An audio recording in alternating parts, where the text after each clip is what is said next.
अब तपाईँले यस्तो हाम्रो हजुरबाले के काट्ने भन्नुभयो जान्नको लागि भिडियो चाहिँ अन्तिमसम्म हेर्न पर्ने भयो साथीहरू।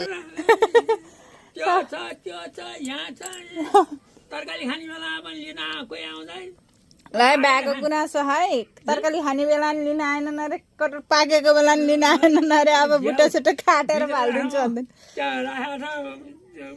यति माटो निस्कियो छ अब घाँस काट्ने अङ्कलले पनि घाँस काट्ने घाँस काट्ने अब गाईलाई हाल्ने आउनुहोस् आउनुहोस् आगुम त आउँछ अहिले त म धेरै नभ्याएर हो क्या जेठा आउनु होला ल जेठा आएपछि पाक्छ हजुर तरकारी हुन्छ जे साउन आएपछि पाक्छ साउना आसिन पाक्छ। जेठा आएर गाडीमा हालेर लानु पर्यो अनि 3-4वटा बुटो छ हेर्नु त्यहाँ पनि छ ऊ त्यहाँ यो तलको पनि हो कटरको बुटो यता पनि छ।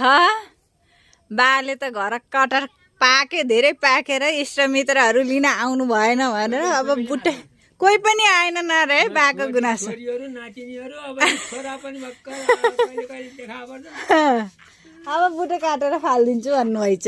फलफुल यस्तो फलेर पनि लिन कोही नआउँदा बाको मन साह्रै दुखेछ। हाम्रो बा हेर्नु न आइदिए हुन्थ्यो खाइदिए हुन्थ्यो नाति नातिनाले इष्टमित्र आइदिए हुन्थ्यो भन्नुहुन्छ।